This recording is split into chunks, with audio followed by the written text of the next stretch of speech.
Pues nada, muchísimas gracias a todos por estar aquí, Víctor por invitarme a este acto, a Gerardo Rasqui por confiar siempre en el criterio de este periodista, escritor también, con Najar dibujado en pólvora, con Víctor y con Mariana, ¿no? Que son personas que saben muy bien lo que la gente quiere de un libro y que tienen mucho criterio, la verdad, a la hora de editar y publicar, y es una maravilla trabajar con ellos.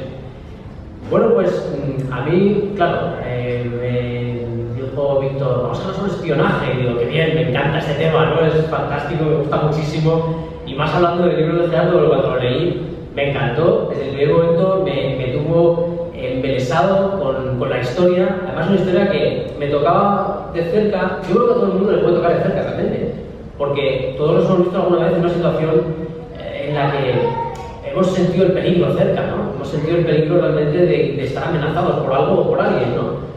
Y entonces en este caso pues hablamos de espías, hablamos de periodistas, y bueno, yo como periodista he tenido malas experiencias, y muy buenas por supuesto, pero malas también, en lugares de conflicto y en lugares complicados, ¿no?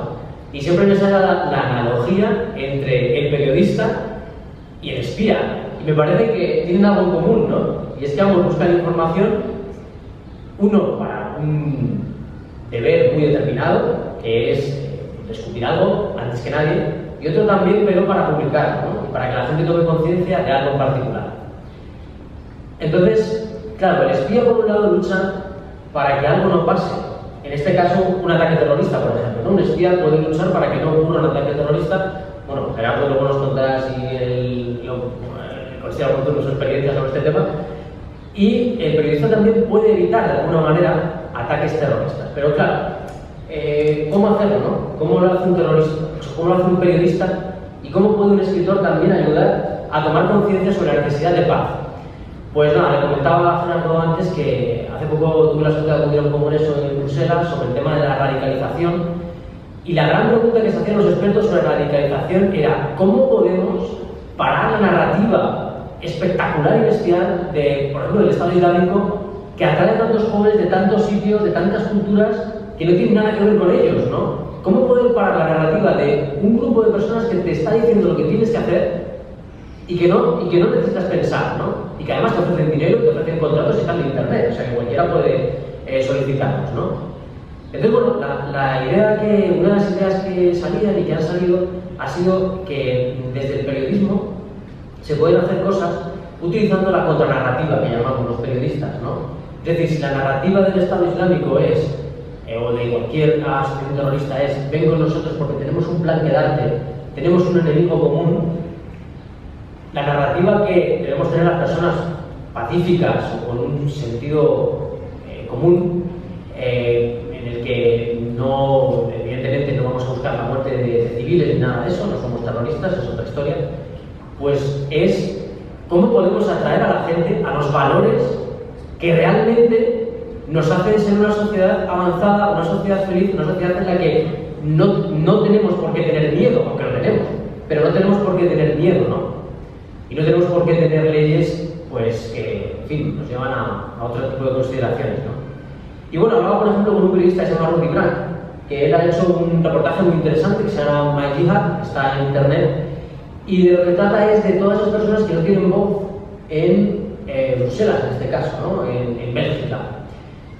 Y lo que venían a contar era, vale, el Estado Islámico, o lo que se dice en los medios del Estado Islámico es esto, lo que se dice en los medios a veces sobre la comunidad musulmana islámica es esto, ¿no? Pero, ¿cuál es el otro punto de vista? ¿Dónde están esa comunidad, esa parte de la comunidad islámica que está totalmente en contra de los terroristas? ¿Por qué no se habla de ellos? ¿Por qué no se sacan esas historias a la luz? Y él ha venido a sacar todas las historias de esas personas que están perfectamente integradas en Bélgica, que ayudan a que Europa sea más fuerte, que ayudan a que los valores europeos sean comunes, ¿no? Pero bueno, y que además defienden un Islam verdadero, un Islam que habla de paz, porque el Islam en el fondo habla de paz, que es algo increíble, ¿no? Pero han llegado a tal punto de narrativa que nos hacen creer lo que no es, ¿no? Bueno, y ya por ir con los últimos dos puntos, decir, ¿qué podemos hacer desde los periódicos? ¿Qué podemos hacer? Eso, ¿no? Contranarrativa. ellos dicen esto, nosotros vamos a señalar la otra cara, vamos a enseñar el otro punto de vista, vamos a buscar esas voces que no están, que no se oyen, para dar otro punto que nos complete la visión y que nos evite generalidades, que nos evite decir, no, es que ellos son así, no, es que ellos también tienen sus debates, ellos también defienden puntos contrapuestos, ¿no? Y luego, por otra parte, está lo que podemos hacer los escritores. Y Gerardo, por ejemplo, con este libro, con El espía que oyó a los Beatles, hace una labor muy interesante, porque nos pone ahí, ante nosotros, cómo funciona el espionaje, cómo funcionan los ejércitos, cómo funcionan los periodistas también en zonas de conflicto y cómo funcionan los Beatles. O sea, los terroristas en este caso, ¿no? Para decirlo de alguna forma. Exactamente. No son los cantantes, ¿eh? No son los cantantes. Ahora os contamos más de este tema. Pero él nos da esa visión. Y claro, desde la literatura podemos dar visiones equilibradas, podemos dar los personajes, los podemos hacer poliédricos, de forma que ellos tengan también sus dudas, tengan sus cuestiones morales. Y yo creo que Gerardo lo consigue muy bien en el libro. Y desde luego podemos promover una cultura de no odio, de paz y de tolerancia.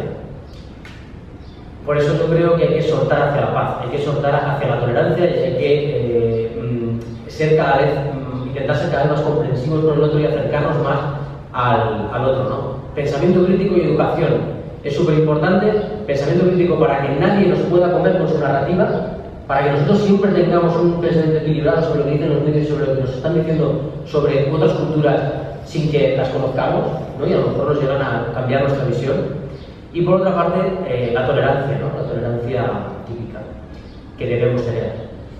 Peligros: la narrativa de los terroristas y la narrativa de los que, no siendo terroristas, casi lo parecen. Y aquí me refiero, por ejemplo, a Donald Trump, ¿no? Que es un hombre que el discurso del odio lo lleva hasta su último significado. Entonces, he escrito varios artículos contra Donald Trump por su discurso del odio, porque desde luego le hace ganar votos, pero no es lo que estamos buscando. Estamos buscando gente, escritores, periodistas, gente como Gerardo, que sea capaz de darnos una visión completa, una visión que nos ayude a entender mejor el mundo y que nos ayude a sentirnos más dentro de la piel de todo el conglomerado de personas que forman este planeta. Así que Gerardo, yo creo que has hecho un gran trabajo y de verdad que a todo el mundo le recomiendo que lea El espía que oyó a los Beatles.